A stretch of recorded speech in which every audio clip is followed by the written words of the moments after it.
And that's when I said, fuck Hulk Hogan.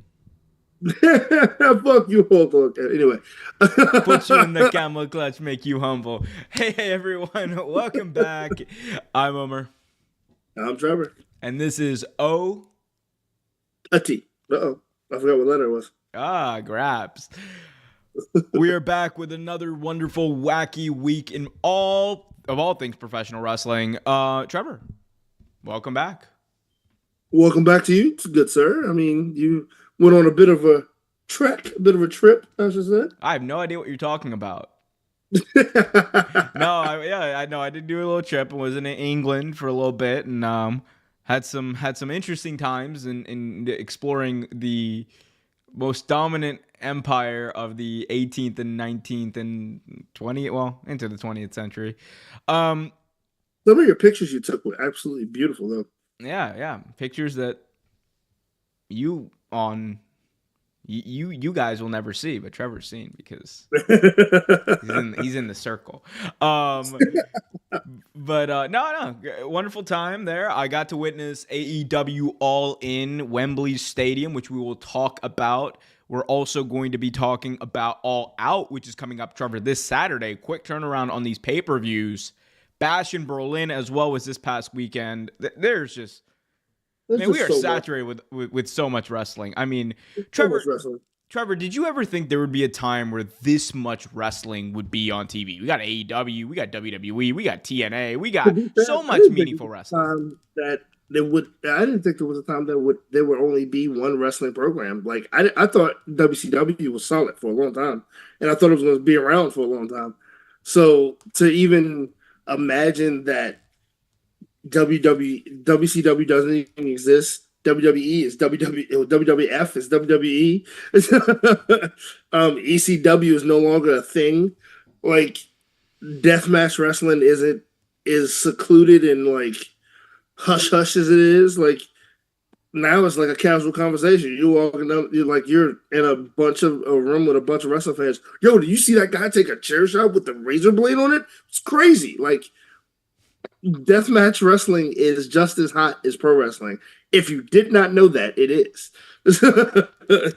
So yeah, I mean, none of this I expected. What is the appeal of deathmatch wrestling to you for the people at home? So for me, for me, when I started watching deathmatch wrestling, like I said, it wasn't one of those things that was.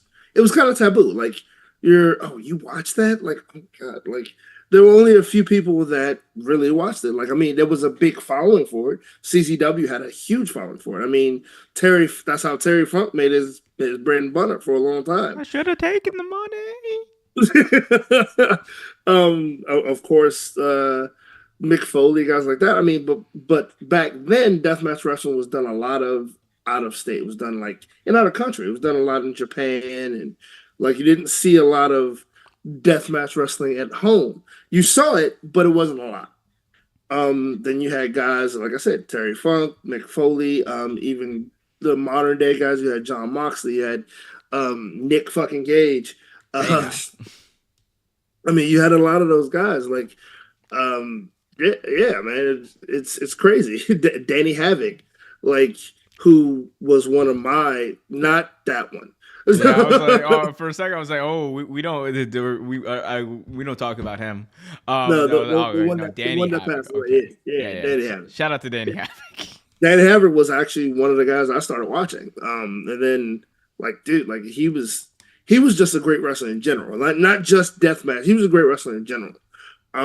But yeah, like, if it wasn't for those guys and like if it wasn't for John Moxley and a couple of other guys coming to mainstream, I don't think deathmatch wrestling will really be talked about the way it is.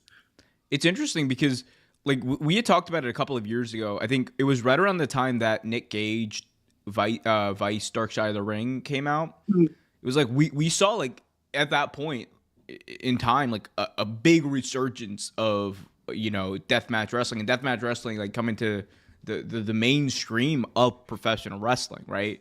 Because that's when Gage had that match with Jericho on Dynamite, and that's when GCW really got hot. And I think like in many ways, like I'm not gonna say that documentary was a turning point, but I think like that time, like 2021, Oh, 2020 absolutely.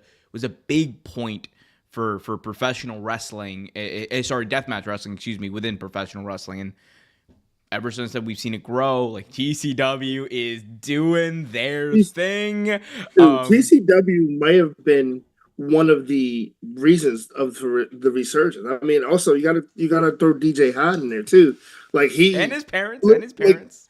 and his parents, like literally, like Shout we out to make Mama jokes Hyde. about it. we make jokes about it, but literally, this man had the tournament of death wrestling in his backyard for many years. Like, because it was one of the few places that it was actually sanctioned. But like, yeah, man, guys like that. I mean, GCW. Like, if it wasn't for documentaries and stuff, I mean, it wasn't for the surges of wrestling in general. Because I feel like 2020, 2021 was the peak of professional wrestling, like in general, just exploding all over the Mm. place. Like, is like you saw AEW, you saw like changes in WWE, you saw GCW, you saw changes in New Japan, like all these different things. New Japan performs in states now. They had a show not too long ago, last week here. So yeah, I mean it's a like not just deathmatch wrestling, but definitely deathmatch wrestling has shown its head and let everybody know they're here. Like one of my buddies actually is a professional deathmatch wrestler. My buddy JB Anderson. Shout out to JB He Anderson. Well, can I just he's give him one piece of advice? yes. One thing. One thing. If anyone asks whether it's okay to hit you over the head with a light tube, say no. He has said yes. Okay. I will say this, Trevor. I think like I'm not gonna say you changed my mind about deathmatch wrestling because I always had an appreciation for it, even though it's like not necessarily what I like on a Right. consistent But basis. GCW probably is what really changed your mind. Actually being at one of the shows. I think so. I still am of the opinion that light tubes in pro wrestling, like that is dangerous as hell. Like that should not Oh, absolutely. Absolutely. like I think like the David Arquette thing is like a big indicator. Like, bro, like could have died. Nick Gage, another guy who almost died. I think like I understand like the appeal of that specifically. But I'm like my main thing is like man, light tubes. It's just there's like the margin for error is so like small when it comes Yeah. to that. Yeah, like the light tube thing is always something that even I like being a fan of wrestling in general, especially a fan of deathmatch wrestling. Like the light tube thing is always something that most fans will like kind of cringe at a little bit because, like you said, the rate is for mistake is like this. The margin is this big, and like I mean, you mentioned David Arquette, but like Nick Gage actually died at a show. Like Legally, yeah. legally died. Like I mean, he's still alive, but like legally died for like 5 minutes, and it was because the spot was light tubes. He flew into the ropes, and there was a jagged edge, and it hit him right here in his arms. And anyone understands that about the body, that is the most. That's one of the I guess one of the biggest blood pools in your body. Like it's one of the main veins in your Yeah. body. It goes down to your thighs and everything. Your femoral And artery. yeah, and it hit. He nicked it, and he bled out. Like we were at the actual arena. I mean, actual event in the backyard for over an hour trying to get out because they airlifted him out, and the traffic was crazy. So yeah, I mean that actually happened. It can happen. People have seriously gotten hurt from it. Like, but like then I know there are going to be some people. Well, I know a guy that takes a katana blade to people's heads. Yes, but he can kind of control that. You can't control how a light tube breaks. I don't want to know how someone controls a katana blade to the head, but My buddy JB, he uses a katana blade. That's like his signature weapon. shout out to JB. Actually, you know what? We got to get him on the show. Honestly, one day he's a good dude. He actually flipped when he found out I was doing the podcast, so I gotta Let's reach go, out to man. him. Let's bring him on. Let's bring him on. I'm totally down, bro. Just because I got some questions now. I'm like, hey, bro, What are we Dude, doing? trust me. Actually, when we get off this, I'll send you some of his footage. For sure, for sure. So yeah, JB coming to OT Graps sometime soon. Of course. Um, Guys, we got a lot to talk about though outside of deathmatch wrestling. Even though I know Trevor would love to just talk about deathmatch wrestling for the next hour and a half or whatever. Um, let's actually first let's say hello to people in the chat. Sound off in the chat if you're joining us. CC says, "Yo, Hello, everyone. Taco Kid, what's up, Taco Kid? Hope you're doing well. Can't wait to see you at Wrestle Dream next month. Um, Oh, where's Wrestle Dream? it's in Tacoma, Washington, not Tacoma Park. Oh, Washington D.C. Tacoma, Washington. Imagine Skull first. Can you imagine if wrestling coming to Tacoma Park? That'd be crazy. Shout out to Tacoma Park though. A lot of good memories in Tacoma Park. Need WWE Trios champions? That's a good question, Trevor. Do you think WWE should have Trios belts? I feel like WWE got enough belts, but they do have a lot of three people tag teams though. So I mean, it could work. It could definitely work. But do we really want another WWE belt? Like, do we need any more? Yeah. See, my thing is like, I would say yes, and I think they have the roster for it, but like, I don't think they have the competence for trios titles. Because like you're saying, AEW is really like invested in the trios division, and they really have are. trouble Those are booking right. that damn division. Like they have not booked that division well either. No, I mean they're having trouble with the tag team division now too. Something we talked about, but that's just yeah. I mean it's a hard trios champions is something. It's hard to do. It's not something that's very easy. Like you have to have the personnel. You have to be like you said competence. You have to be very invested in it because like it's hard. It's hard. That's why you see when like even places like New Japan that have trio champions, they last for like almost 2-3 years because it's really hard to book. Absolutely, and like it's not only hard to book. It's like Triple H is having trouble like booking the tag team division and making that seem meaningful. Yeah. And it's been a big criticism of mine. That's why I think, hopefully bringing in the Lucha Bros will help that out. Hopefully bringing in, Motor City Machine Guns would be a massive, massive help. Trick Williams going up to the main roster, tagging with Carmelo Hayes. Like, what they need established stars in that division because they are just not going to be able to book storylines, to be honest with you. That's just that they don't have the attention span or whatever for it. I don't know what it is, but WWE just cannot book the stories that this division needs. So therefore, they need to rely on star power and great matches, I think, to really lead that division. And if you bring in like again, Lucha Bros, Motor City Machine Guns, reportedly who've at least been linked to WWE, I think there's a big chance for success there. So. We'll see, man, what happens there. I think Trevor might be frozen. Oh, there you go. He's back. He's back. You're hitting me with that Andre pose for a minute. You hear me that Andre pose? Yeah, big Andre the Trev over here. I agree with you though. Like, I mean, they've had trouble booking the tag team division for a long time. Like, there was a point where WWE was very, very good with their tag team division. Like, I mean, they've had great tag teams. So, I mean, but nowadays, Vince McMahon wasn't the greatest when it came to tag team wrestling. I mean, he literally came out and said he didn't like it. So that was something that he didn't really focus on. But now, since there is a resurgence of tag team wrestling in multiple companies, not just AEW, not just WWE, but it's a resurgence. It's been pretty popular. I think now is the time, like you said, to try to work on your tag team division. 2 women's mid-card championships. I could see them doing that. I just like come up with a name that's more creative than the Women's United States Championship and the Women's Intercontinental Championship. Like,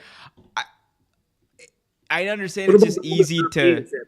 It's easy to just like plop slap women on like, any title name that you already own or whatever. Right. But like we can come up with like creative stuff. Like I why shouldn't the women have like their own like dedicated title like name or Absolutely. something like that, right? Like you could I don't know the global championship or whatever, and they, like we all know it's like a That's a women's title, like that's fine. yeah. I mean, it's the European title. They've been talking about it for long. Why don't you bring back the women's European title? But bring back, call it the European Championship. You don't even need to put women's in there, right? That's true. Just let the women compete for it. Yeah. Yeah, yeah. Anyway, shout out to us for great ideas. Guys, be sure to smash that like button. Go over to youtube.com/OTGraps and subscribe. Trevor, we have a lot to catch up on. AEW All In live from Wembley Stadium last Sunday. What did you think of the show?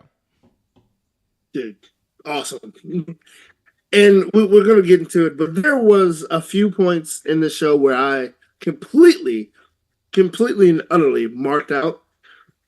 One in one in particular, but we'll talk about that a little bit. But No, what was it?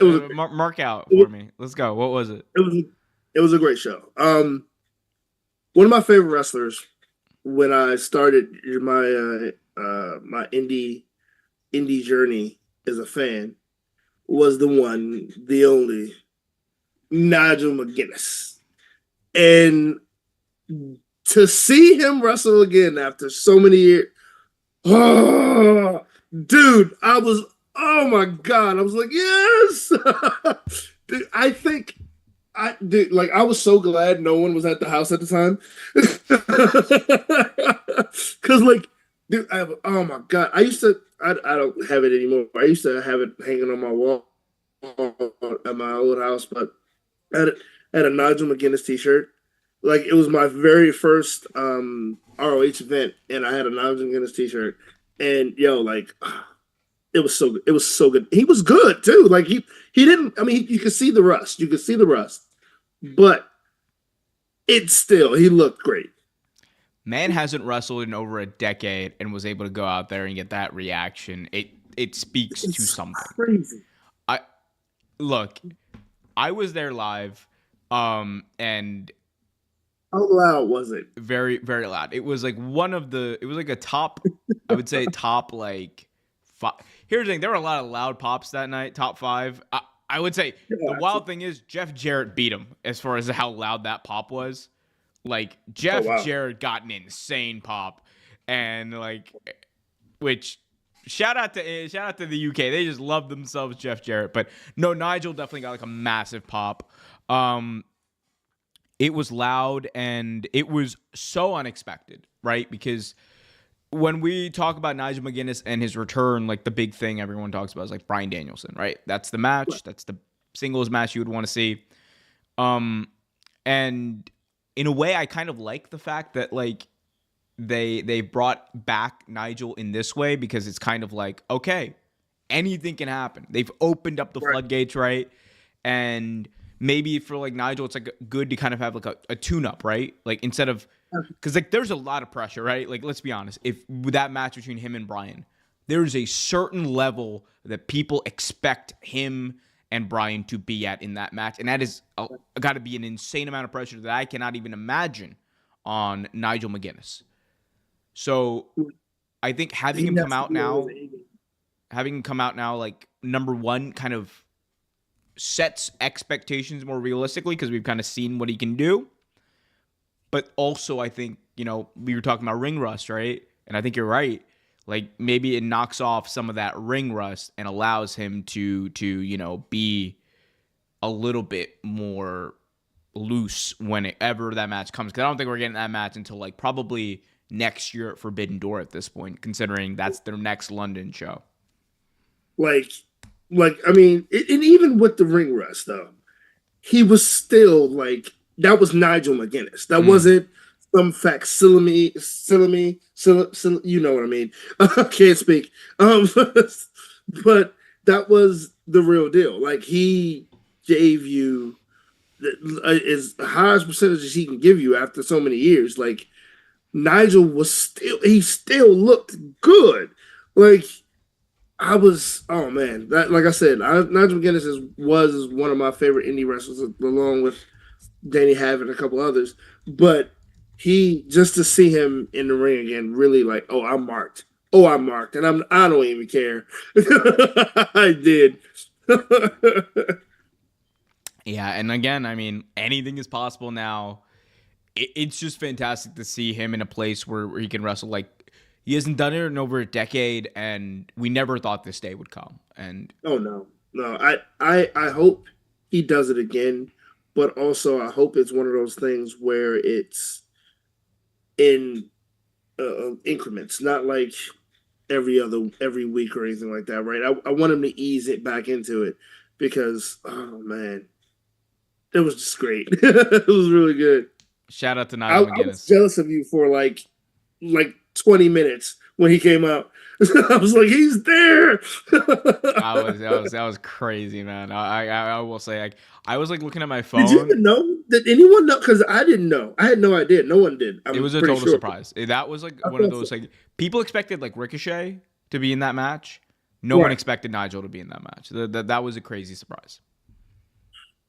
No, that was awesome. That was great. Shout out to Nigel McGuinness and all the other anti-clan diggers. Fight for the clams. Let's go. um but yeah, man, like that was crazy. I mean, we saw Ricochet make his debut, like, That was and pretty cool too. Of and course. they've Yeah. already hinted towards him and Osprey at some point. So I Got like to. that. They kind of like planted the Got seed to. for that, and we know that that's going to happen at some point. What do you think about that? Oh, I mean, you almost have to. They've had classics, man. Like that was the first match me and you both mentioned when we heard the possibility of him coming. Like, if you've never seen Will Ospreay and Ricochet, you have missed out on one of the top five greatest matches of all time. Like, it's amazing. It's so good. Um, you gotta check them. You gotta check it out, and to see it again would be amazing. Facts. Because I was Ricochet with hair.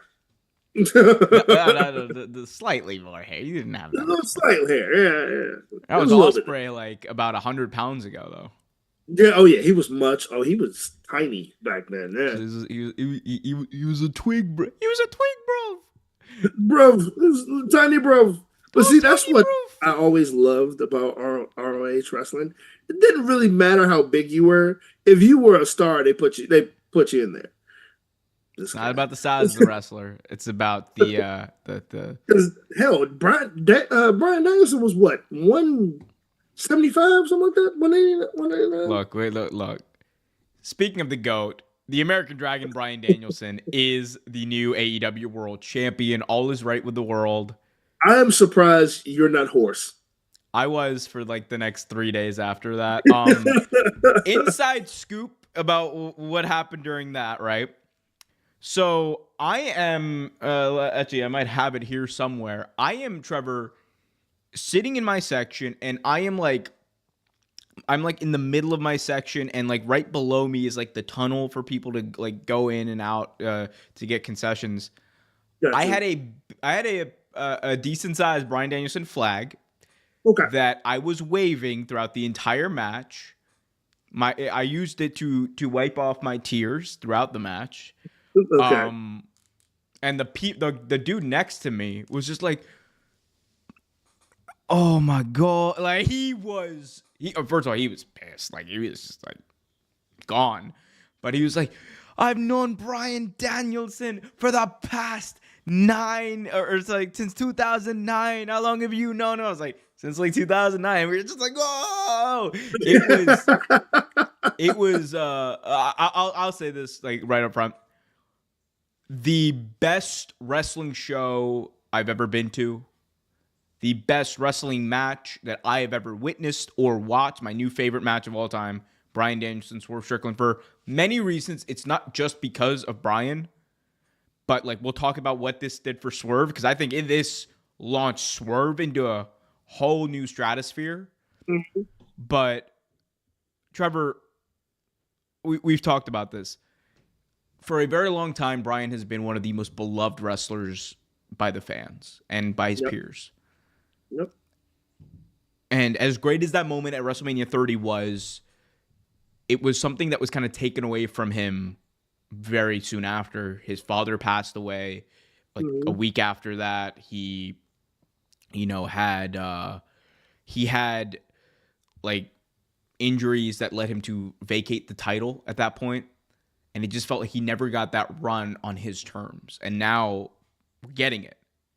And at least for the next little while, he's sticking around. And I mean, that story they told All In, though, with like his family and that like something's gonna stick with me is like that like I hate calling it a Hulk up, but like we all know that it's a Hulk up. But like that Hulk up he did where it was like he was getting kicked by Swerve and he was looking right at his family, Bree, Buddy, and his daughter Birdie.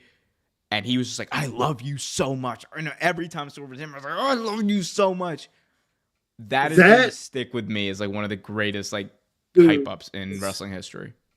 That like is a person that is very family oriented, family driven. Like that. Oh my. Yo, I'm not even a crier. And I wanted to. Like that was absolutely amazing. And like you said, it's one of the best Hulk ups I've ever seen. Hate calling it that, but one of the best Hulk ups I've ever seen. And another thing that I noticed, yo, I remember when his daughter was like born. She's ginormous. She is. That is. We're getting old, Trevor. Buddy, I'm not realizing that, but no, she's ginormous, bro. Like Buddy's like a pandemic baby. And like, yeah, he is, and he's grown too. Three, like, too. Like, dude, I was like, wow. Sooner or later, they're gonna be bigger, taller than him. Yeah, no, Buddy's. Well, according to Bryan, his son Buddy's like all about like wrestling him, and like he's like doing that. And Bryan's just like, yeah, I'm worried about when he turns like 16, 17, and like I'll be like 60 or whatever. Like he's gonna take it. Bryan Danielson also like genuinely one of the most interesting and to listen to like interviews there is. Like any interview he does, whether it's with the Gorilla Position recently or the Wrestling Classic, my boy Justin, shout out to him. Like it's just, dude is just so fun to listen to, and he's just like then you understand like why he's like so beloved. Like he's just an awesome dude. Dude, it really is. Like I love when he talks about his family. Every interview that I hear from him, and he talks about his family, I love it. Just love the genuineness of him and everything. Like you can't hate Bryan Danielson. Like you can't. Whether he's your favorite wrestler or not, you can't hate him. It's hard to. He's such a nice guy. If you hate Bryan Danielson, I'm not saying if you don't like him. That's a different thing. But if you hate Bryan Danielson, something is wrong with you. like absolutely, genuinely, absolutely. Like you could hate me. And you might be right. You never know. But you can hate Trevor. You're probably right. You never know. But like you hate Bryan. Like that's so just, many like, do already. That's a you problem. That's a you problem if you hate Bryan. Like genuinely, he is. I mean, man, like. Look, we know where I stand on this. For his generation, he is, in my opinion, the greatest. Like, he is the best of his generation. Keep your CM Punks. Keep your John Cenas. Shout out to John Cena, 2025. The retirement tour is coming. But I mean, there are a few that I would say are in that direction, right? As well. But Bryan Danielson is probably in for his generation, and since he is part of your wrestling, generation, honestly, he is quite possibly the greatest wrestler to ever live at this point. And to be honest, that promo he cut before Olin was one of the best promos I've ever heard possible, and like. Dude, oh my God. You got goosebumps just listening to him. Like it was, oh my God. I know I people have been saying it a lot and saying it a long time, and I hear it and whisper, and but now I really starting to believe it. Like I'm the greatest fucking. Yo, no, say it. No, he said it with his chest. He said, people have been saying it all the time, and I'm going to say it right now. I'm the Right best now, fucking best wrestler in the fucking world. wrestler, dude. Like I And was then like, all in, yes. and Swerve at All In, you're going to get the American fucking Dragon. I I lost was it. like, yo, he's going to beat him. That's what I knew. I was like, he's gonna win. He's gonna win. He's him. He's him, bro. Swerve was cooked the second he said that. I was like, yo, Swerve, you don't know what you just unlocked. You unlocked your worst nightmare, son. I was like, It's dude, you're about over. to get. Oh, I was like, oh my God. god, this is amazing, dude. And how did you mark out for his interest too? I know you did. I know you did. I know you did. Look, I will say this too. American after witness look we've been saying this for a while, right? We're like, oh, like European crowds are like probably the best. After witnessing this in person, Trevor, I am even more disappointed in American crowds than one could possibly think. Yo, shout out to the UK. Y'all don't got any culture over there, but what you do got is some amazing chanting and amazing like vibes at sporting events because bro, there were so many chants I didn't even know. I was learning chants like as we were going on. It was such a great time, such a great vibe. I'm going to All Out, and unfortunately, I know like it's Chicago's a great wrestling city. It's gonna be great, Yep. but I But it's also not gonna know be. they're gonna be like, "You deserve it." We stopped Like a chanting because like we can't chant after two chants because we get bored. We're American. We gotta go get French fries. Do. Shout out to all the one of American my fans watching, by the way. one of my friends went to one of my buddies from the bar, one of my regulars, he went to the he also went, he was there at Wembley, and his story was crazy. Like it was a great one. So he's only been to one wrestling event in his entire life, and it happened to be an ROH event with Daniel Brian Danielson. He liked Brian Danielson. He's one of his favorite wrestlers. He just recently got married, maybe February, I think. And his wife is lovely, lovely woman. Not as big as wrestler as he is, but big wrestler fan. And so he didn't think he was gonna go. And like it meant something to him because his first wrestling event was with his dad. Mm. And so he said, dude, I hate you because I know you knew. And I did. And so Friday, they came in. I hadn't seen them in a while since they got married or whatever. I said February. They got engaged in February. They got married like last month. And so he goes, and she goes, hey, we're doing something this weekend. I said, what are you guys doing? And he goes, shut up. You know what we're doing. And I was like, what are you doing? And he goes, I'm going to Wembley. I will say this too. Wembley is one of those arenas or those state like it's different. It hits different. Like I bet it does. like there's genuinely an aura about that place. Like when you're there, you're like I'm not just like at our show. Of course. And very few places have that. Like MSG, Madison Square Garden has that vibe, that aura. I think the Rosemont Horizon, the show or the arena out in Chicago that WWE specifically runs, has that vibe around it. Joe Louis had that feeling too.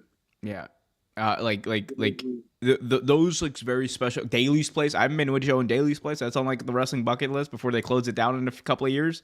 Yeah, gotta go to Daly's place. Gotta go to Daly's place. But that's the only way I can explain Wembley because like that walk from like the train to like the stadium is just like it's great. It was. I can't imagine the sights you saw, man. It had to be beautiful. Oh, it was beautiful, and then like the walk back was like really disgusting because everyone was just Although, like, oh my god, no, the people were singing on the walk back and like, say his name and he appears, and everyone just I goes, I believe in Joe believe in Hendry. Joe Hendry. It was a vibe, man. Taco Kid said American crowds made me feel stupid at Wrestle Dream last year when I was the only person in my Yo, no, me too. This happened to me, Trevor. I was also the only person in my section singing Metalingus, and I had to stop because I Yeah, felt I remember you so told me that. Yeah. because like the dude next to me just looks over and goes, what are you doing? I'm just like, I'm singing Metalingus. This is what on this day. Come on, you don't see clearly. Come on, man.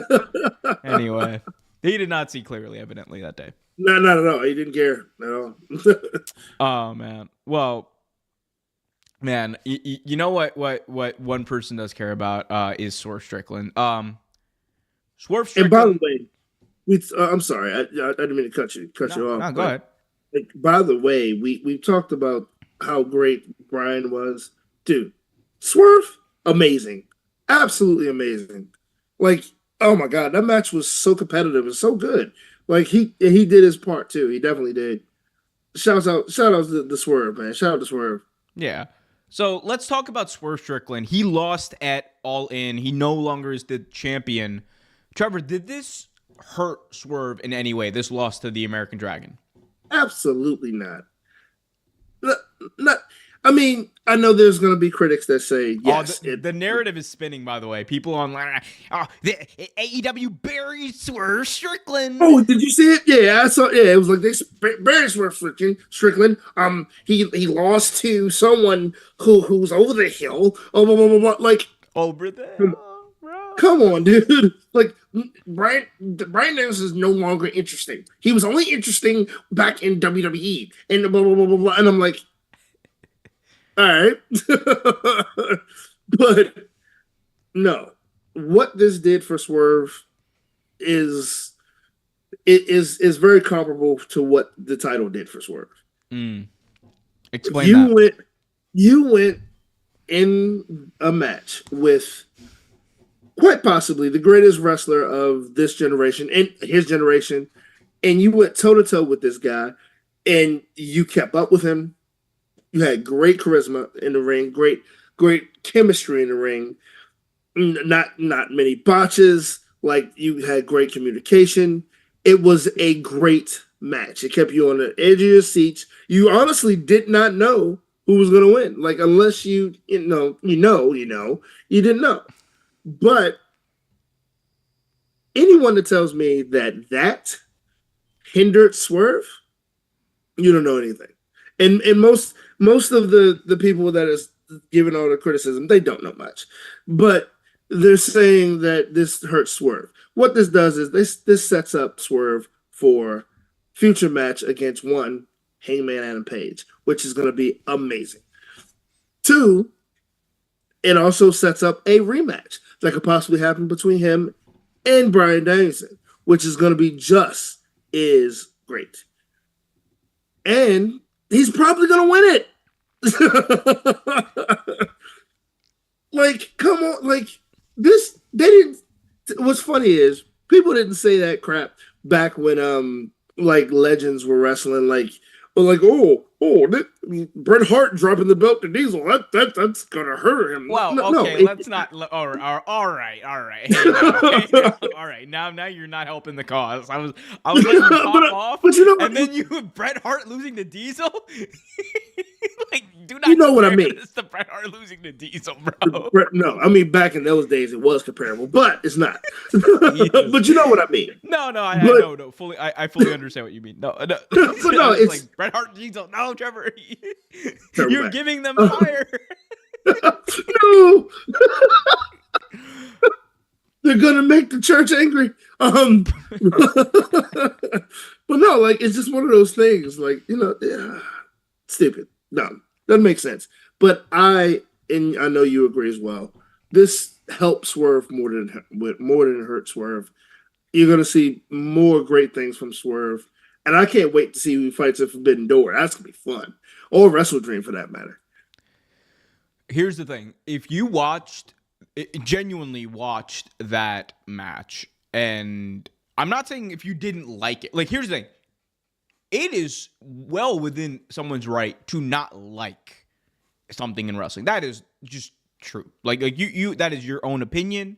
It is based off of like your own appeal for wrestling as a fan or whatever. Everyone's entitled not to like something or like something. That's not a problem. The issue is when you spin a narrative that is just false, right?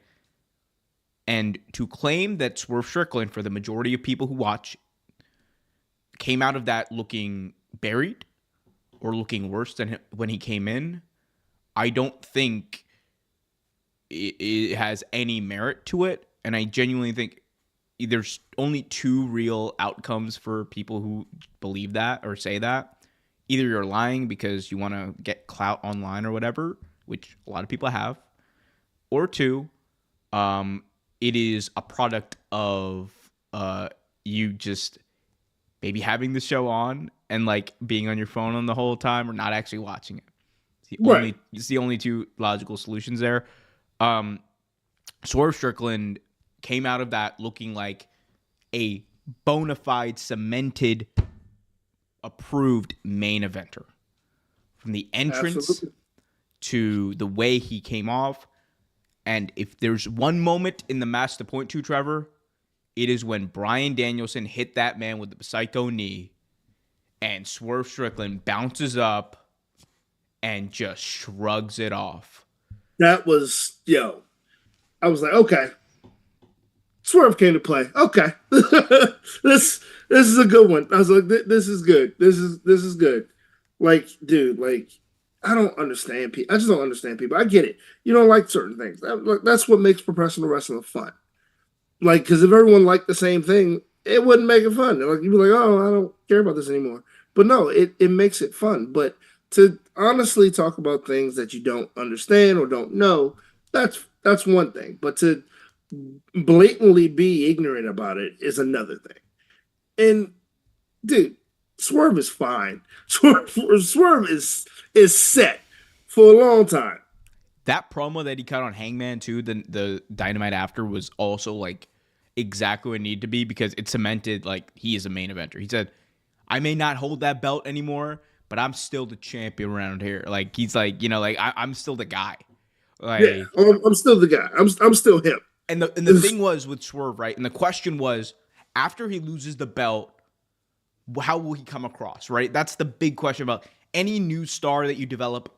How do they look when they no longer have the belt? Do they still have that same feeling, vibe, aura, if you will, right? Do they have the same presence? Swerve has it. And it's there. He is, in this way, Swerve Strickland, moving forward, is a made guy in professional wrestling. Is my nephew says, he's him. That's him. That's him. That's him. Yeah, Swerve Strickland getting buried. Come on now. Maybe in WWE, but definitely not what he's in AEW. Absolutely. Guys, let us know what you guys think, though, in the chat. We got Diego in the chat saying, hello, I'm new. Welcome, Diego. Nice to see you. What's up, Diego? How you doing, buddy? We also got Just Brian in the chat. What's up, Brian? Good to see you. Leaving a $5 super chat. Shout out to you, Brian. Appreciate that. Thank you, sir. Thank you, sir. Yeah, Brian does a lot of great 2K content over on his channel. If you're into WWE 2K, be sure to go and subscribe to Brian's channel. Even if you're not into 2K, he makes watching 2K videos a lot of fun. I don't even like that shit, and I watch his videos. So shout out to Brian. 2K is a very fun game, and he does make it fun watching. Not as good as Fight Forever, though. Fight Forever is far superior game. Nope, not touching it.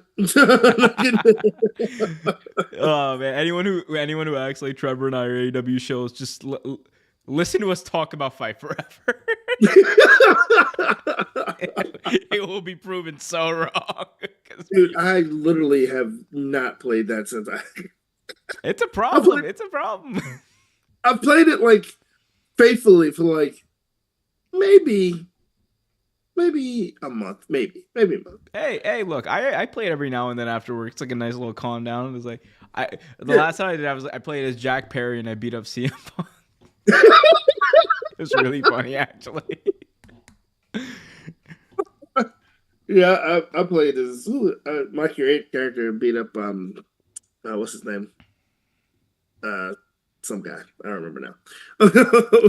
Well, some guy, Trevor. Let's talk about AEW All Out now, because we got. Actually, no. Before we do that, Trevor, I have a surprise for you. That's for me. Oh Lord. Trevor, this is like the ultimate surprise. You're gonna love this. So, What do I recently, think about that? recently, Trevor, two of your favorite wrestling personalities or personalities in the world did an interview together. Oh dear. Hulk Hogan was on Logan Paul's podcast. Two men who Trevor loves unconditionally. Oh yes, all the love. And there are two things I'm going to point out. First of all, we're going to talk about this comment that Hulk Hogan made that has everyone talking because it is one of the most insensitive things I've heard in a while from Hulk Hogan, which is insane considering some of the things he said. I'm about to say that says a lot. So Hulk Hogan was on the podcast and he was talking about wrestling fans canceling him and all that kind of stuff. Trevor, here is what he had to say. If Chris Benoit can do the crap he did and the fans still love him, they're very forgiving. I've made some major mistakes in my personal life, and they're very, very forgiving, but they forgive you. But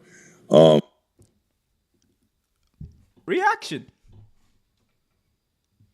Who's forgiving Chris Benoit? I don't know. I don't know, Trevor, but the reaction. Let's look. If they can forgive. What do you even say to this? Like, number one, I'm sorry. Number one, my main thing is, of all the situations to compare yourself to, Chris Benoit. Really? Right. like that's not even like just a wrong. Punk would have been made more sense, right? Because people do hate CM Punk. That would have made more sense, but like, oh boy, there's a lot to unpack here, Trevor. But start to unpack it. Hulk Hogan says fans will forgive him because, yeah, wow. Wait, the people are forgiving Chris Benoit. His fans forgiving him. No. That's why he goes by as redacted. Like, the amount of bull crap that comes out of this man's mouth is astonishing. And the fact that and you know what? Honestly, Omar, he honestly believes it too. 100p, he believes that. 100% believes the shit that comes out of his mouth. Like, I mean, take the fact that he's a blatant racist and a bunch of other crap out of the out of it with him. Like, he's also a blooming idiot. Like, I have never liked Hulk Hogan. I'd never really. I won't say I ever hated him, but I never. Well, I do hate him, but I don't like him, and I didn't think he was that great a wrestler. I make fun of him constantly, but he doesn't help it because he's a freaking idiot. And a absolute liar. Good God, sir. Yeah, that was like, of all the things Hogan said, like that is a wild, like, for so many reasons. Number one, okay, you're going to compare yourself to a situation about fans forgiving someone. Someone who murdered his wife and child is your first go-to. That's like screams red flag to me. And like, look, we're laughing about it, but at the same time, like, it is like, what Chris Benoit did is like unforgivable in like so many degrees. Absolutely. Like, no serious person has forgiven Chris Benoit in the way that Hulk Hogan is talking about. There have been true crimers and, like, I guess fans that try to look into it and try to unpack what they want to unpack. There's nothing to look into. He murdered his wife and child. I understand what you're saying, and I get it. I agree. Anyway, but I know, sorry. And I agree. But like, I'm just saying, I know exactly what you mean. But no, I'm just saying, like, you got your true crimers and your conspiracy theorists that think it didn't happen that way, someone else did it, blah, blah, blah. And you know what? You're entitled to think whatever you want to do. But like you said, to try to compare yourself to that situation, what kind of. Who are you helping? Okay. Who are you helping? That's what you're helping yourself. I don't know who. What kind of psychopath are you, though? Like, really? Like, you not only are you arrogant, but you're a fucking psychopath. Or as Chris Sutton in the chat says, delusional, which I agree. Yeah, my brother says it best. Shout out to him. Like it is just. I mean, it's just like every time there's not a new low, like the Hulk Hogan creates one. This is like, I mean, again, I want to be clear about this. No one has forgiven Chris Benoit. There is. It's unfathomable to forgive him for that. Like, he took a child's life, his son's life away from him. He took his wife's life away from him. That is unforgivable. To compare you, Hulk Hogan, being a race, like, I don't even want to get into those comparisons, to be honest with you, because it's just, it goes down. It's sickening. It's sickening. Yeah. Like, I'm not, and I don't want to like compare anything whatsoever. The idea that he genuinely believes that fans have forgiven Benoit shows you how like out of touch he is. No one has forgiven Benoit. And the sad part is, like, Omar, like, as many weirdos and wrestling fans we have, there probably are some that have. Well, no, I believe there are. Like, look, yeah, but I totally believe there are. But I'm telling you, that's why I said, like, there's no serious person who can look me in the eye and defend what Chris Benoit as casually as like, oh, I'm changing my shoes. Like, it's the dumbest thing. It's mind blowing. And you said he said something else stupid. Oh, we'll talk about that. But like, look, and I've said this before. I don't think there was a bigger Benoit fan other than me when I was a kid. Like from like 2002 to like 2007 when the murder suicide happened. Like the idea of forgiving Benoit like has never crossed my mind in any weird whatever conceptual way, because it's just unforgivable. Like it is just, that's a stupid thing to say. Of all the stupid things Hulk Hogan has said as of recently, this really takes the cake. I mean, the gentleman, the comic, Chris Sutton, like I said, I've said many times, that's my brother.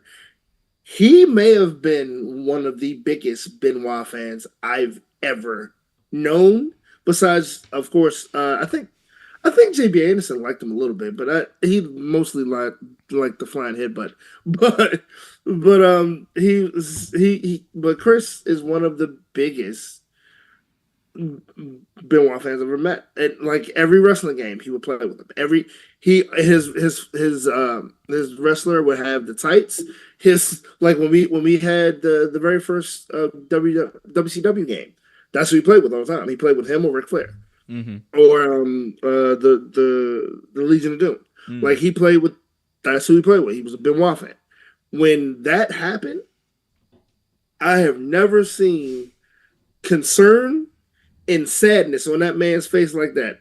Like, besides other serious situations, but like that, like involving a wrestler. Like my brother to this day doesn't talk about Benoit, doesn't talk about the situation. He watched the Dark Side of the Ring episode. He called me about it. I think he's watched it like twice now, and it was one of those things that he couldn't watch. It was hard for him to watch, and I get anybody that says that's hard for him to watch. That one in Owen for me was very hard to watch, but it's. I mean, yeah, like you said, and I'm sure you were a big Benoit fan because you like your technical wrestlers, but like Chris, oh man, y'all could have sat down and swapped war stories because both of you are big Benoit fans, but man, after that, I'm sorry, were Benoit fans, but after that, nope. Nope. Hulk Hogan might be like, oh brother, he's forgiven. Jesus. Nope. Well. Anyway, Hulk Hogan lying and saying outrageous things. What else is new? Well, I'll tell you what else is new, though, Trevor. Hulk Hogan doing it some more. Let's talk about it. So, Hulk Hogan was on Logan Paul's podcast, Impulsive, and he was talking about Logan Paul being one of WWE's top baby faces in the future. Let's take a listen to what he had to say, Trev. Oh, boy. You're a really good heel naturally. And what is so cool, you're going to make one of the best baby faces ever when they turn you. Because the more heat you get and the more that hate you, you're going to be an awesome baby face. For instance, Bloodline now, they're starting to cheer for Roman.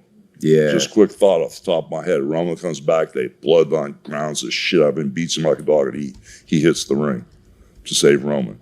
It would get him over. Bam! Instantly. Here's the only instantly babyface. It'll be Hulk Hogan babyface personified. All right. Logan Paul, the next Roman Reigns, the next big babyface, the face of WWE. Trevor, lay it on me, man. Like, don't tell me, what you think, but tell me when this is happening, because it's guaranteed. Hulk Hogan said it's gonna happen, so it's gonna happen. Hit me with it. If you ever make a Logan Paul a face, he will lose all. I mean, he has no credibility now. But if you make Logan Paul a face, like, it's impossible. He is so hateable, and the people that like him are complete jackasses. Like, Logan Paul has great athletic ability. On the mic, he's laughable. As a persona, he's a joke. For him to be a face, a lot of things will have to happen. One, the whole crowd has to be drunk. Two, you would have to build him up. And it's hard. It would be really hard to build him up. They didn't like him even when he was a face, because for a second he was a face against Roman. They cheered for him. Oh wow, he jumped through a table. Oh wow, he broke everything in his body. That's crazy. Drunk to a table. How do you make someone who is hated by an entire country, hated by most of on the social media, and he's not very liked by a lot of wrestlers? How do you make someone like that a face? I mean, Hogan at least was in McMahon's back pocket for a while. That helped. But other than that, Hogan wasn't very likable either. I mean, what do you say to this? I mean, look. I'm not saying there's no chance that Logan Paul can be a face for me, right? I mean, look, he's only a transphobic crypto scammer who sells children, arguably one of the most unhealthy things you could sell them.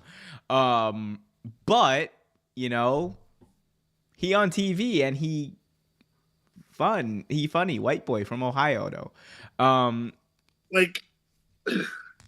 I never I think we both said this. We both said it when early on before it got to this point. Logan Paul has great athletic ability. He's not the athlete his brother is, and his brother probably is the better of the two athletes. But he has athletic ability. If he would have became a wrestler 6 to 7 years ago, I'd be saying something totally different. I'd be saying, it makes sense if he's a face. It makes sense this. It makes sense that. He has really taken on this villain persona because it's something that he created. I don't think it's a persona, man. He's out here you get what I'm saying. But yeah, this villain personality, because actually it's not a persona, it's him. But he's taking on this villain personality, and he's like, fun and games, dude. You're a shitbag. And you're getting wrestling advice from one of the biggest shitbags in the business. Make it make sense.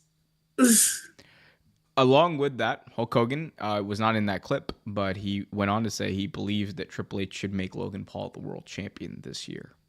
No. No. No wonder TNA nearly died when Bischoff took over. Like, this is horrible. He is the worst booker possible.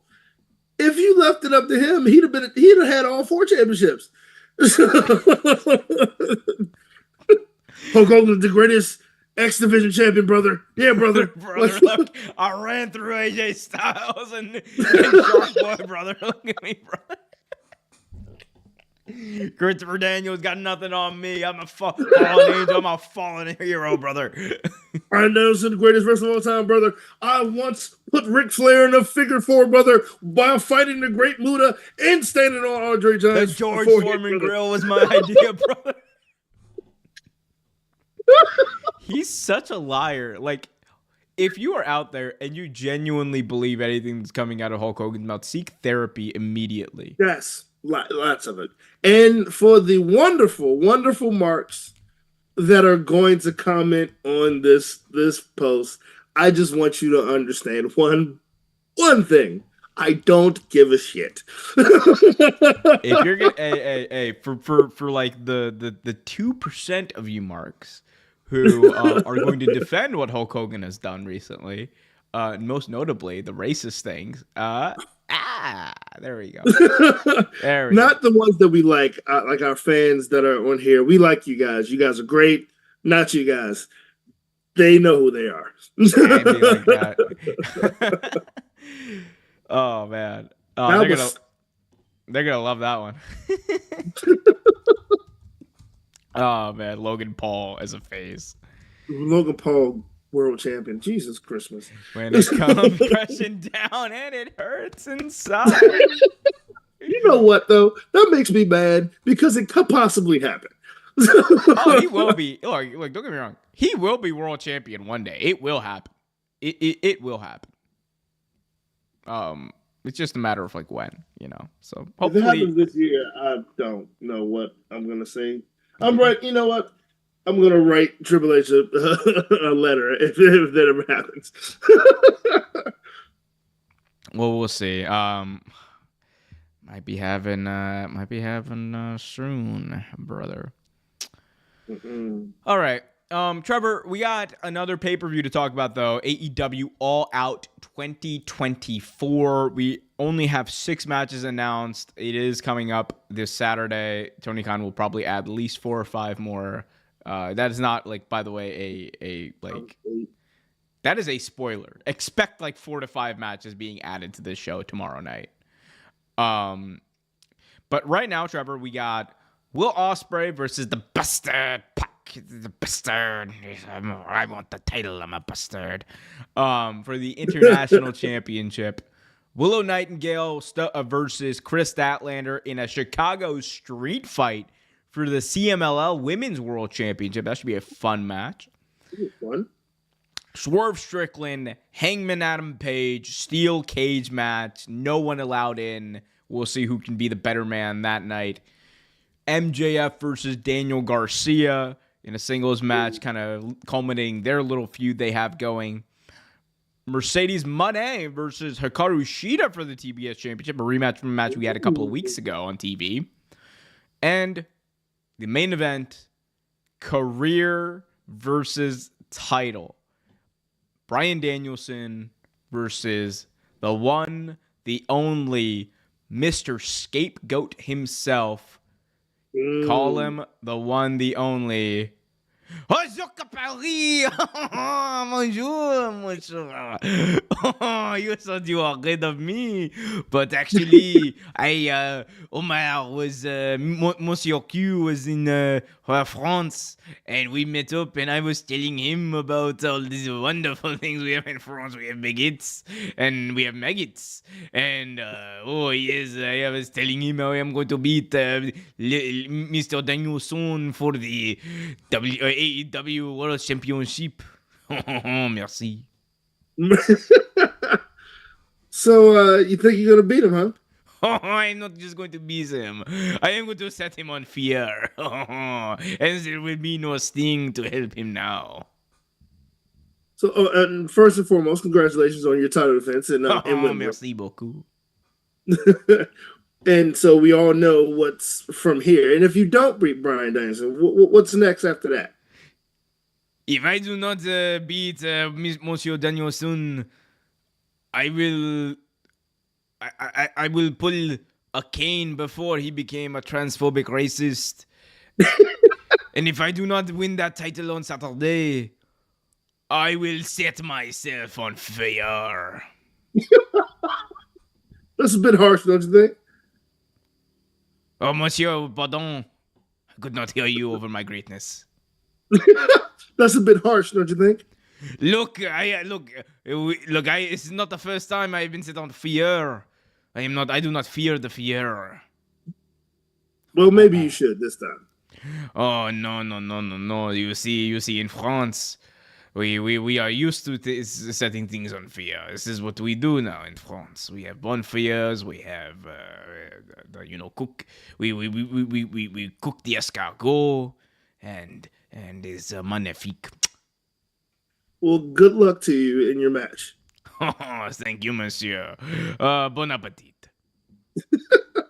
Well, that was Jacques Perry. Shout out to Jacques Perry. Thank you.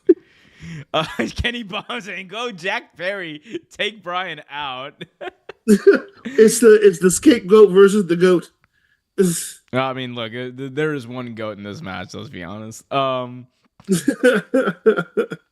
got some chats. It's Tiger Kid saying Hulk Hogan's Logan Paul's generational babyface. That's crazy.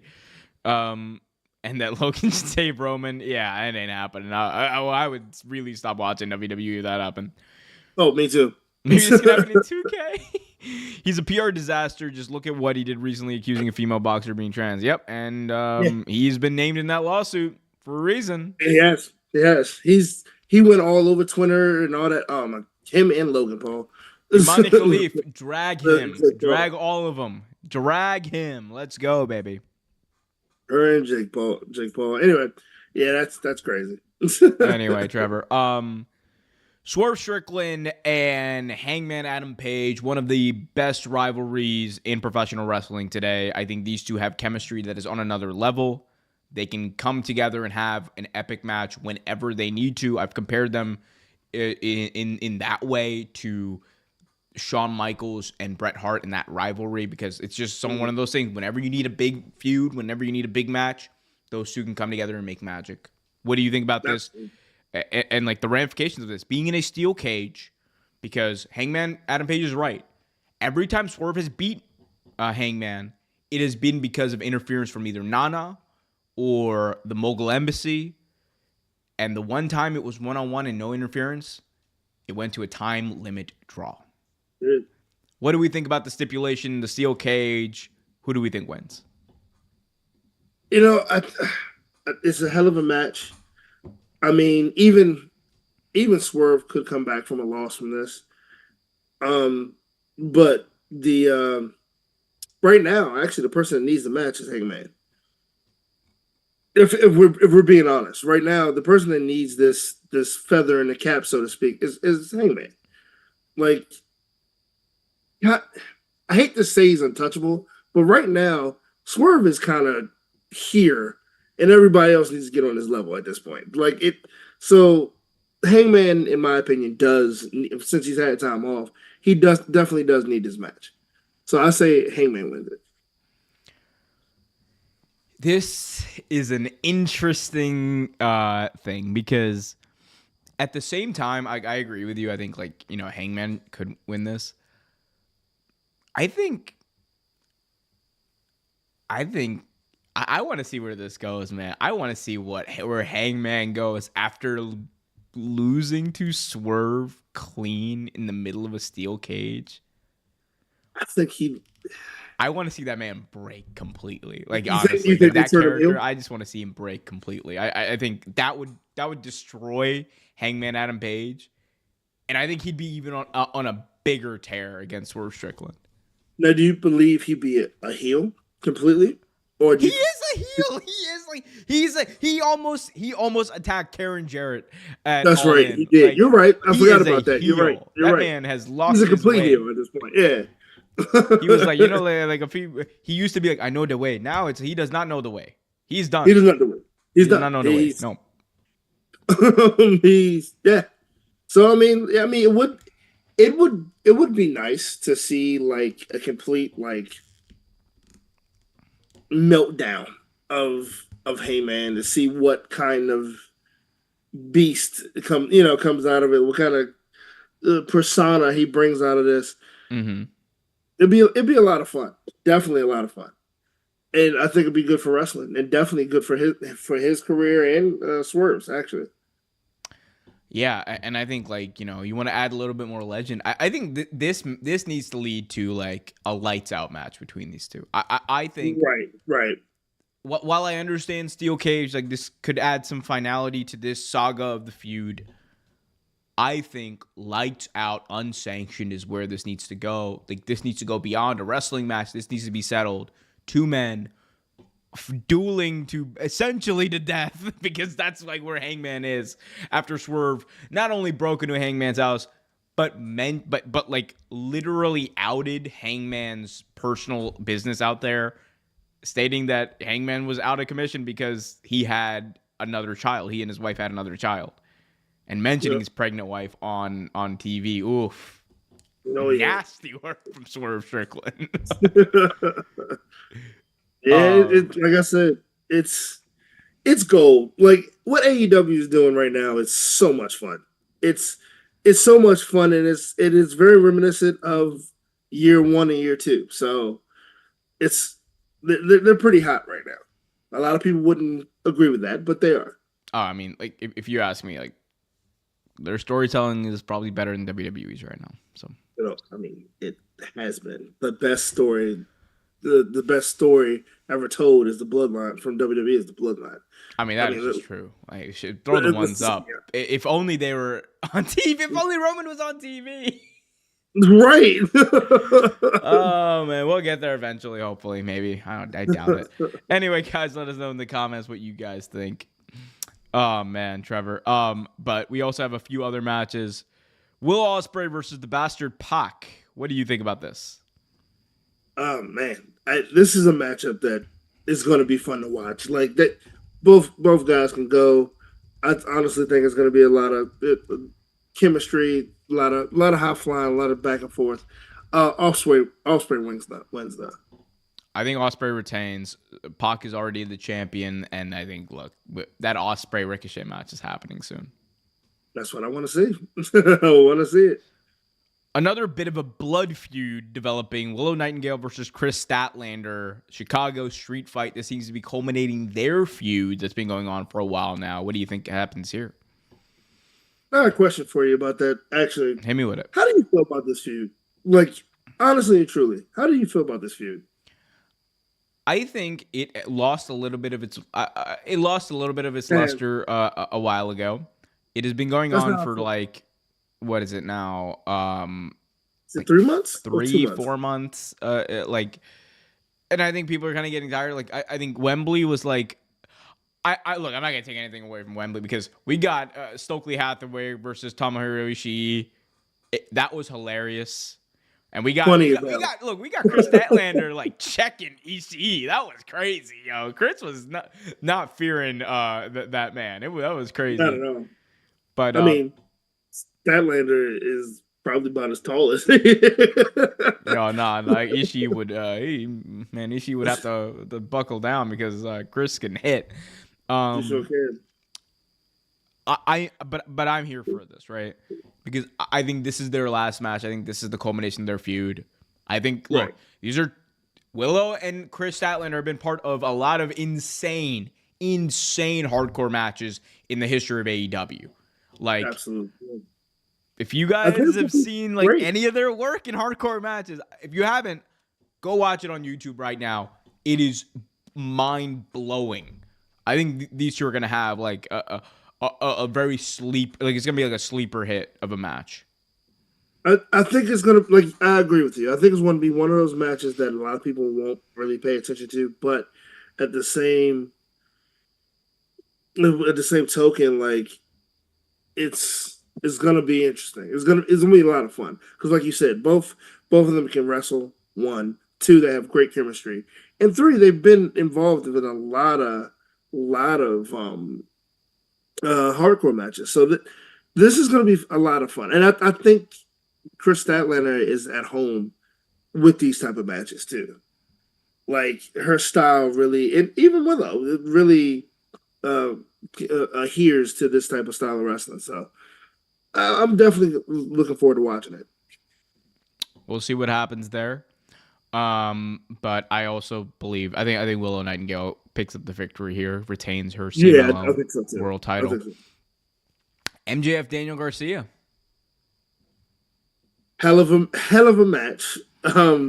About time they could give my man Garcia a little nudge in the right direction. Even though I think MJF wins this though. I'm gonna go with Daniel Garcia. It's gonna be my my bold prediction. I think Daniel Garcia picks up the victory here. We don't have too much clarity on Daniel Garcia's contract status right now. We do know he was offered more money than WWE planned to offer him, which they apparently were mad about because they're like, AEW's, oh my God, they're inflating the market, and that's a bad thing for us, but it's a really good thing for wrestlers. I love the face you're making right now. You're like, damn it, WWE, not again. Yeah, damn it. But yeah, I'm gonna go with Daniel Garcia. I think MJF needs to like start losing. I want that man to break too. This is going to be the show where everyone loses their mind because they keep losing matches. Oh no, I lost again. Well, we got an interesting match to also talk about here. Mercedes Moné defending her TBS championship against Hikaru Shida. This comes off the heels of a very, very disappointing match at All In, Trevor, with Dr. Britt Baker, DMD. Yeah. Not a great match. That was unfortunate. I've been hyping up that match for years, and it wasn't just the fact that it followed up MJF and Ospreay, which was like an insane match. Yeah, absolutely. There was nothing. It was bad. It was a bad match. It was a horrible match. Oh, was it perceived in the No heat. No heat. There was no heat for this match in the building. I was floored. Genuinely, even watching it, I was trying to get into it. I was doing my best, and it was just like, it just was not a good match, unfortunately. Yeah, like it was kind of like watching paint dry, to be honest. And I'm not saying that this was like, oh my God, like they were botching all over. It wasn't that. It was just a very boring match, and not of the caliber that you would expect of Mercedes and Britt Baker, two of the best right now. Right. I don't know what exactly was going on with that, and I would love to know, but it just wasn't. Yeah, it wasn't good. It wasn't good at all. Yeah. Anyway, but we get hopefully a make good here with Mercedes and Hikaru Shida. I can't wait for this match. Like that's gonna be epic. Hikaru Shida, every time she's on my TV or I see her wrestle, it's a blessing for me. Shida is amazing. It's magic in the ring most times. Like. One of the greatest AEW women's champions of all time. So, facts. Who do you think walks out? I want to say Hikaru Shida, honestly, but I think if this match is built up at all, which they didn't have a lot of time to build it up, unfortunately, I believe Monet might win, but honestly, I feel like Shida should win this. Monet's going to win this. Ain't no way Sheeta's winning this. I want Sheeta to win. I would love if Sheeta won, but... Me too, but I know she's not. All right, and one of the 6 matches that were... the final 6 matches that was announced, career-threatening, Bryan Danielson, Jack Perry. What do you think about this pairing? If Danielson loses, I think what they're doing is... his run right now with the title is like that Ric Flair run. Gotcha. When he loses his next match, he's done. Over. Yeah. Well, he already said that. He said it in his interview. Yep. So yeah, actually, I think this is a very good pairing. Actually, I think this could be best match of the night. Honestly, it like don't we've said it before, and I'll say it again. Don't let the fact that his name was Jungle Boy Jack Perry sway you that this man can't wrestle. This man, he can definitely wrestle. He I love You say Jacques Perry? I love the scapegoat persona. I think this is gonna be a hell of a match. I think it's gonna be a lot of fun. It's gonna be better than a lot of people expected. It's gonna be a lot physical, very physical match. But you're not gonna like my what I say after this, Jacques, because I think you're gonna lose. Oh, I would expect that from you, Monsieur Trevor. You are a. You say je ne sais quoi. You are. You are a. What do they call you? A milk. uh, Actually, I'm pulling for you. I actually think you're a great wrestler, but I think you're gonna lose this one, man. And I think that you can. No, don't take me off. Well, we had to get rid of Jacques Pelly. He was about to say something very, very inappropriate. Um, He's not happy with me. no. Look, we'll have a reconciliation next week. We'll We'll hug it out. We'll hug it out. We'll hug it out. We'll get Jacques Pelly in studio and hug it out. Shout out to Jacques Pelly for calling in all the way from Paris. It's like it's midnight over there, after midnight. Hey, he doesn't have a lot to do right now. That's why. Well, he's gonna be really busy in Chicago next week at AEW All Out. Bryan Danielson's gonna retain. Ain't no way Jack Perry walks out, but I do think there's gonna be eyeballs on Perry here. It's a big moment for a main event of a show in a singles match. I mean, he had his shot against Kenny Omega. He did a great job. I think this one is gonna be. They're definitely gonna pay attention to him a little tighter this one, a little closer this time. And we'll see what happens here. All right, Trevor. Let's talk about it. Bash in Berlin was this past week. One of the biggest storylines was Kevin Owens versus Cody Rhodes, but one of the biggest news stories had to do with Kevin Owens' contract. So, Kevin Owens' WWE contract runs out in early 2025. He confirmed this. He is not re-signed. There has not been that many. There hasn't been a negotiation. Do you think Kevin Owens leaves WWE for AEW? May not be for AEW, but there's a possibility he leaves. I mean, he's been with them for a while. Maybe. I mean, Kevin Owens is pretty loyal too, so you never know. But I think he's done. Personally, I think he might want to spend time with his family or do something else, because he can still wrestle. He's not done wrestling wise. He still has a lot left in the tank. Yeah, I think I'm of the opinion that he will in all likelihood end up leaving WWE. I think he'll go to AEW.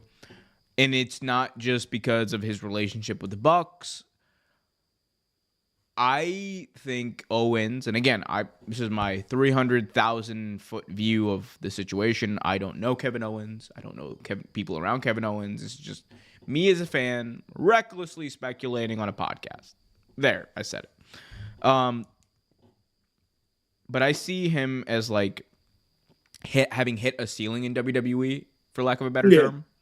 Same. And it's a very high ceiling, but I don't think he will ever be a world champion again in WWE. I think he'll essentially just be that Swiss Army knife that's there. He can be ready for a main event feud whenever they need him to be.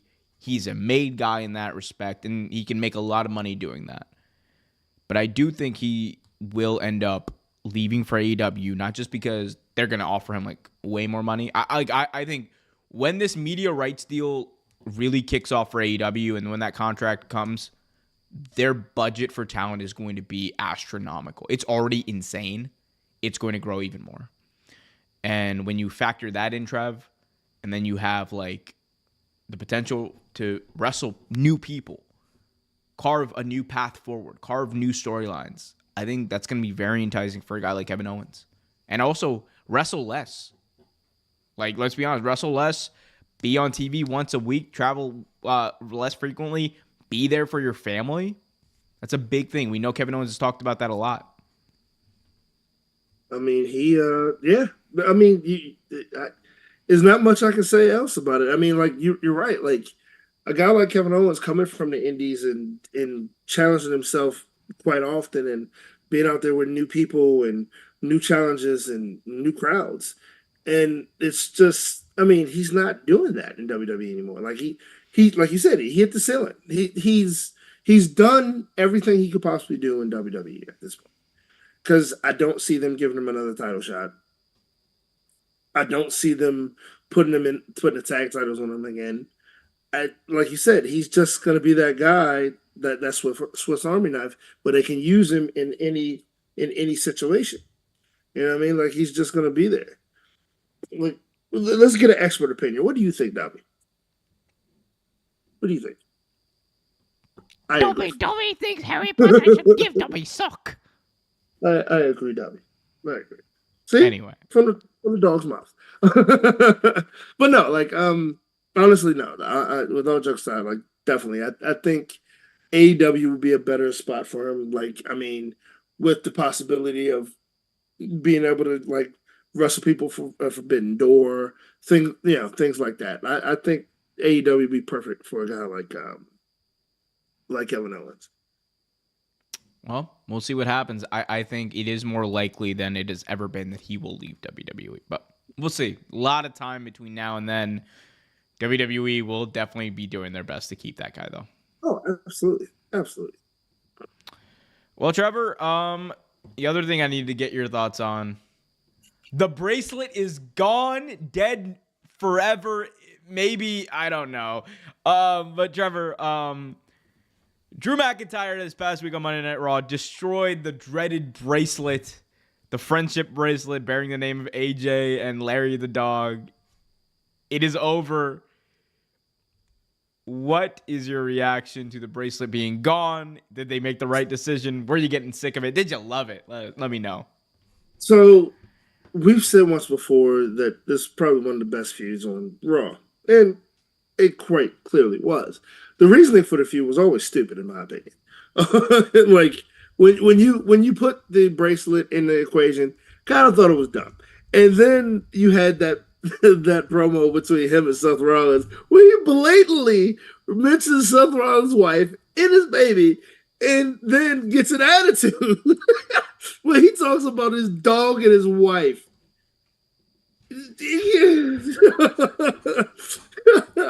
And like, I thought the bracelet was kind of dumb. I was happy that I thought the feud was over, but no, no. Bro, you thought. No, they're doing what WWE does, and they're milking it for all it's worth. And I don't believe this was the right move, in my opinion. I think after this, like after that match, it should be done. Unless you're going to do a Hell in a Cell, which is probably what's leading up to. But no, I think actual wrestling fans are getting tired of it. WWE fans are eating it up because they don't know what wrestling is.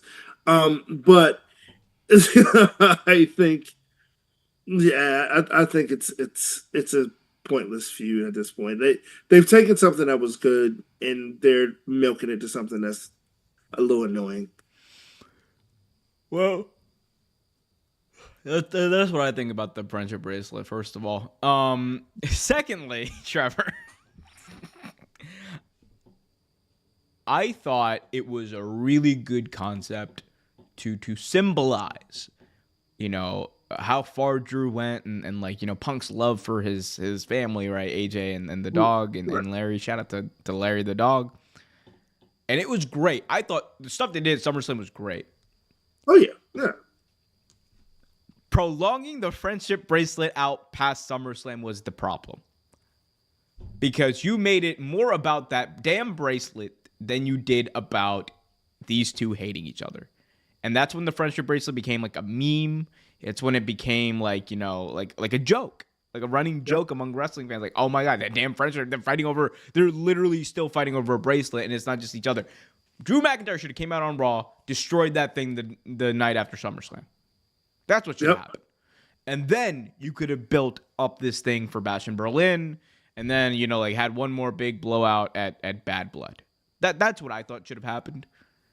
But I think the bracelet, and fans can disagree, but like the bracelet definitely did cause a lot of people to like kind of like scoff at this feud and be like, oh man, like literally lose interest, like genuinely. And the one thing this had going for it is like, it was super serious.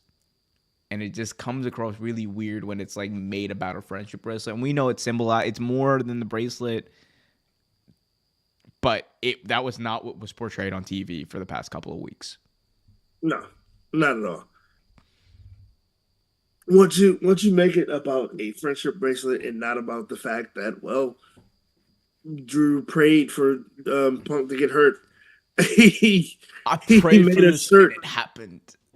With making fun of, like, dude, that's what it was about. And not, like, the bracelet was, okay, whatever, but, like, it was about them hating each other. Now it's about the bracelet. It's just dumb.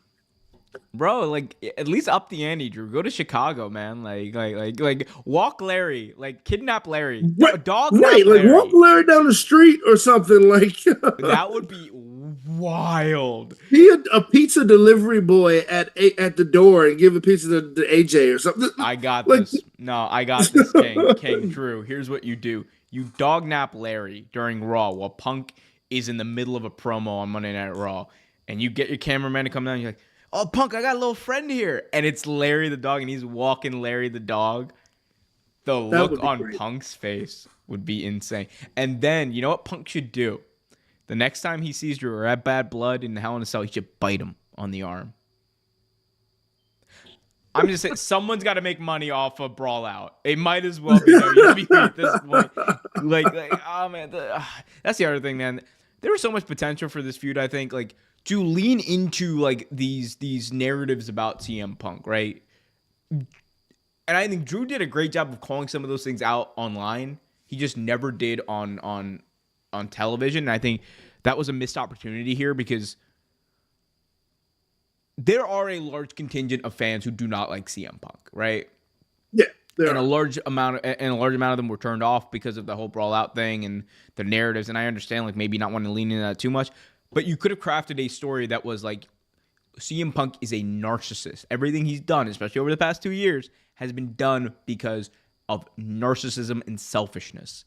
And he's not here, to help people. He's here for himself. He's even said it at himself. And Drew could have like used that line. It's like, I'm not here to, just like win a feud or whatever. I'm here to protect WWE from you. That would have been heat, man, if he had done that. That would have been heat. I mean, well, technically, Seth Rollins did that. But then he went away again. Come on. Exactly. Seth Rollins originally didn't really do that. It's just. I mean, he did. They alluded to it, and then there's like, we're not doing this anymore. Right. But like, I don't know. I think they dropped the ball a lot when it comes to that. So I don't know. Hey man, we'll see. We will see. Trevor, anything else you want to talk about on this wonderful? One thing that we didn't address, and it is somber and a little sad, but yeah, please.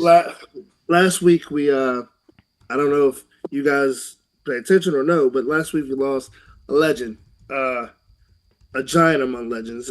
We lost Psycho Sid Justice, Sid Vicious. No matter how you know him, you always know him as Sid. He was a presence, man.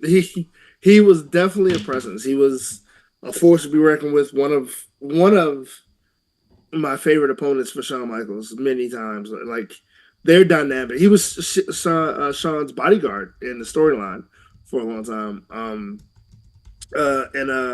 Yeah, man, it was a lot of he was great in the ring. we've made fun of him a couple times for his his Goldberg. Shout out to Sid, man. R.I.P. his promo skills, because dude, like that whole Psycho like moniker worked perfectly, because you had no idea what this man was saying. You thought he was insane. Sid was, oh man, like I think he was. I saw him live a couple times, and like he was ginormous. The man was huge. Big dude. Huge. Big guy, but actually, when the lights go off, I mean, he was one of those kayfabe guys. He definitely wanted to keep the persona, but like he was one of those guys that will fist bump every last one of his fans outside that ring. Like with that Psycho Sid persona, he was more of a Fran Finley. He was never a true face, but he was never a true heel at some points too. He was more of a tweener. Mm. And he would definitely come down and just poof, and pound your hand, dog. He almost knocked my hand off. But Sid was awesome, man. Like he made being a wrestling fan very, very fun. It was a shame how his career ended, and it was also a shame how his life ended so suddenly. So to his family, friends, and everyone who was touched, whose lives were touched by Psycho Sid or Sid, condolences from me and Omer here at OT Graps. Thoughts and love to everyone affected by Sid's passing. Did you get a chance to watch anything like really? I mean, I know you saw old stuff, but did you really ever really get a chance to see anything like good matches from Sid? I know you know his career, but well, I've seen. Shout out to Sid. I've seen matches. Well, I know you. They were. Well, no, I know you said good matches, and I was like, I've seen matches. No. I joke. I kid. Yeah. Sid is genuinely one of those, like, he is a wrestling character that is unforgettable, right? Like, in that he captivated people in a way that was very different, unique, and in the best way, because it was his own, and he never pretended to be anything that he was not. And that is why the Psycho Sid moniker, the Sid Vicious moniker, fit him so perfectly. Trevor, a fun fact: do you know who the first person in WWE was to kick out of the Hulk Hogan leg drop? Was it Sid? I didn't know it was It Sid. was Sid at WrestleMania 8. Yeah, that's right. They did. And it's all thanks to Papa Shango, the Shango Tango himself, missing his spot to interfere in that match. That's right. And because of that, Sid knew the match had to continue, so he kicked out of the Hogan leg drop, which Hulk Hogan hated. He was not a fan of this. He hated it. Listen to him talk about it. He's talked about it many, many times. So that's a fun fact about Sid. But I thought that, like, that Royal Rumble to Mania was like such an interesting thing that when I watched it the first time a couple of years ago. Because the entire time, like, and it's not just because like what I feel about Hulk Hogan, but it's like really just the storyline they were telling was Hulk Hogan came across as a bitter dude. He really did. In WrestleMania 8, Sid, absolutely. Who screwed Sid out of the world title. And I sympathize with Sid. He was to me, he was the babyface going into WrestleMania 8, and Hogan was the heel. And it's funny because so many people say Hogan was never truly a heel. Well, maybe not, but like he's been portrayed as a heel a couple of times, especially in that particular match. I mean, he's just a mark for himself. But like, even with the Ultimate Warrior match, a lot of people kind of thought he was the heel and Warrior was the face. But Sid was so good though in that build-up. I mean, just everything he did, like leading to turning on Hulk Hogan, like his facial reactions, he's just so great. I mean, and then like, you know, like he has that world championship run in 90, was it 96, 97? Where it was 97. It was 97 because he won at Royal Rumble against Bret Hart, and then he beat Shawn Michaels for it too. Yeah, but and then he what's it called? Then he lost it to Taker at WrestleMania that year. And it was just that was just a great, like, cool moment because he finally got that big world title run in WWE. And I knew that he was like a big time guy, like in WCW, and obviously you mentioned the injury. Whenever I think of Sid, and this is like for better or worse, whatever everyone wants to say, but like I think it's for better.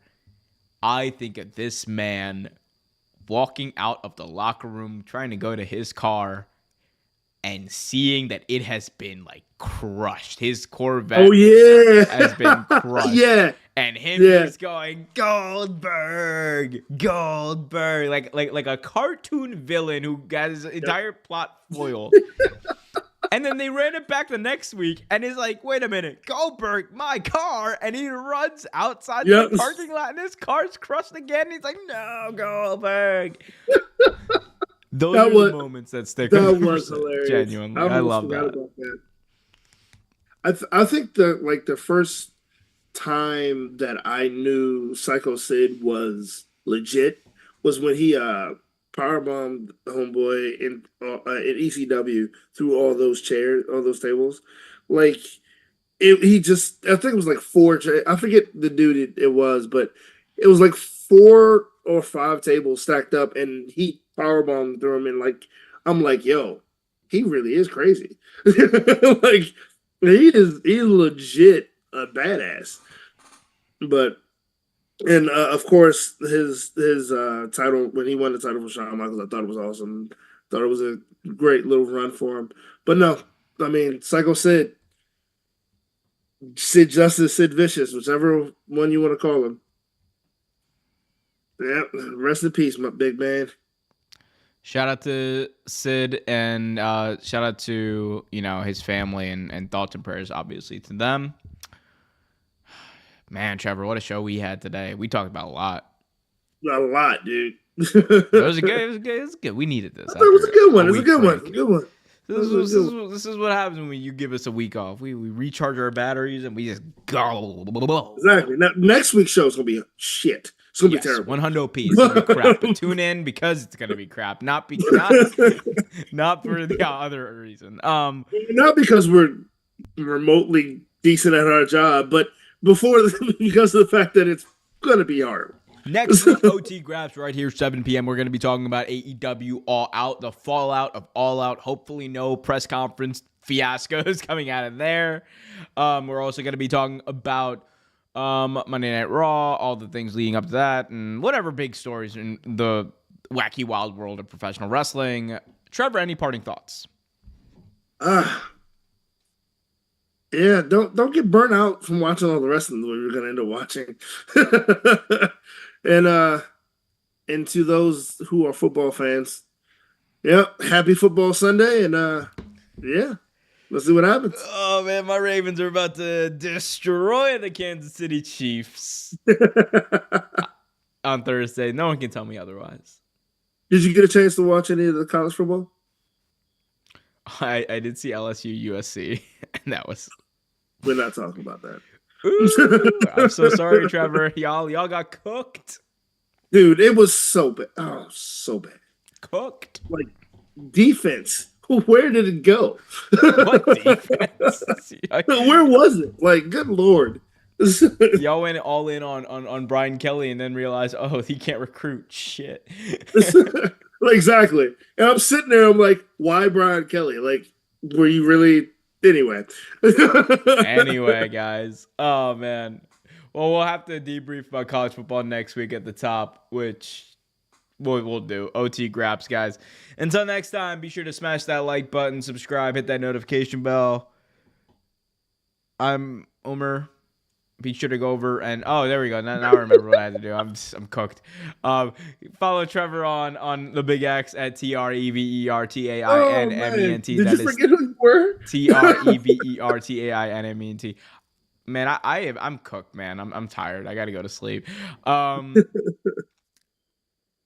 And yeah, until next time, be happy, be healthy, and as always, keep it real. Oh, next week's gonna be a great one. If this is a prelude to what's gonna happen next week, guys, bring your popcorn. It's gonna be a fun show. Love those so far and hug those close. Have a good week, guys. September, new month. Enjoy yourselves, man. Have fun. Take care of yourselves and get some sleep because I'm going to do the same thing. Wake me up when September ends.